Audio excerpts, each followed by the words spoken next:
So, Jonah was a prophet of the Lord. And when it comes to like the way that I talk to God, it'll either be through the Word, it'll be through a lot of times He uses music to speak to me. I spend a lot of time listening to music at my job. I drive a semi-truck, so other than looking at people cutting me off, listening to music is the most enjoyment I get. So, it says, the word of the Lord came to Jonah, son of Amittai. Go to the great city of Nineveh and preach against it, because its wickedness has come up before me. This is so funny. But Jonah ran from the Lord and headed to Tarshish. Now, on my little Bible that I have here, it says that Nineveh is like up in this area. And when God said go to Nineveh, he went down. Even he bought a ticket to a ship. And when he'd get inside of the ship, he went down to the bottom and he fell asleep. Kind of like in the story when Jesus and the disciples are in the boat. Jesus went down to the bottom of the boat and he fell asleep. And then a great storm came upon them, and all the disciples came and woke up Jesus, even though Jesus told them, look, we're going to make it to the other side. So God did the same thing to Jonah. God raised the sea against Jonah because God was angry with Jonah. God said, Jonah, I want you to go this way. And he went this way. So the men aboard the ship are terrified for their lives. The ship is threatening to break apart against the waves. They start throwing stuff overboard, all the cargo. They're trying to lighten the load. They try to get back to the sea or back to shore, but they can't. So they start asking everybody, hey, what's going on? What do you do? Who are you? Where do you come from? What God do you worship?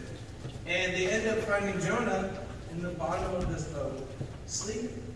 And they're like, what are you doing sleeping? We're all about to die. And they're like, what do you do? What kind of person are you? What kind of God do you worship? And he said that I worship the God of heaven who made the land and the sea. And this absolutely terrified all of them. They were just, because the sea is trying to overtake them.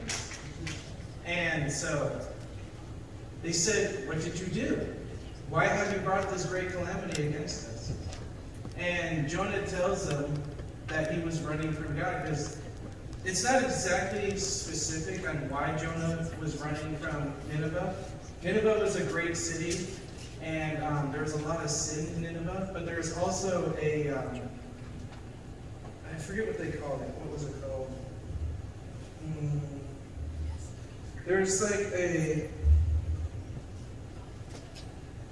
like a great army in Nineveh called the Machine. And I don't know how to describe them today, but I'm assuming that Jonah was afraid of these people, and that's why he ran. Well, after a lot of talking with Jonah, they asked him, what can we do to make the storm go away? And Jonah said, throw me overboard. And they started telling God, look, God, don't put the blood of this guy on our hands. Don't hold this against us for killing an innocent man. And they throw Jonah over the board. As soon as Jonah hit the water, the waves went away. The sea became calm. And this scared everybody on board because they realized this God is real.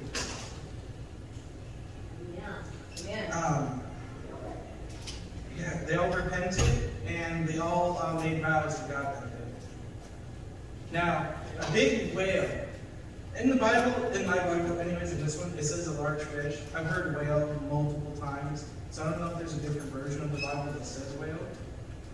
But it says a very large fish swallowed Jonah, and he was in the belly of this fish at the bottom of the sea for 3 days and 3 nights. And in the belly of the fish, Jonah prays to the Lord, Lord, help me.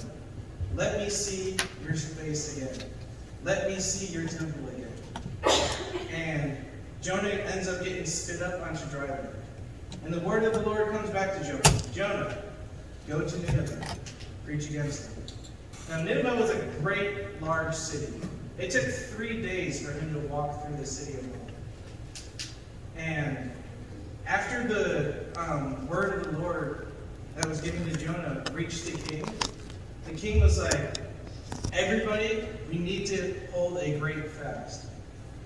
Fasting and prayer is the best way to get your prayers heard, or at least amplify them. Amen. If there's something that you need, fast and pray about it. Come on, amen. I am living proof that that works. I'm standing right here. Yes.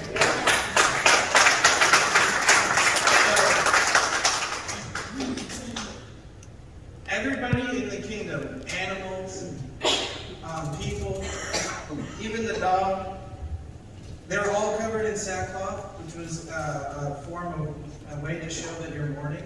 They all had dust on their heads and they all fasted. The Lord saw that this great city turned away from their sin. They stopped running from God and they turned to God.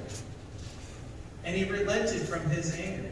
He stopped the destruction that he planned against them. A friend of mine, who is also a preacher, he said, when Jonah boarded the ship, he had to pay a price to get upon that ship. And every single time you run away from God, there will be a price that you'll have to pay. But if you relent and you turn back to God, you don't have to worry about paying that price, because God will forget that day.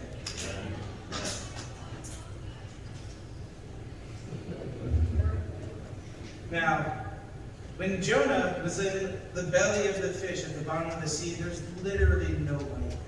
There's none. And it doesn't matter how dark of a place you'll end up being, God's light will always shine upon you. Yeah.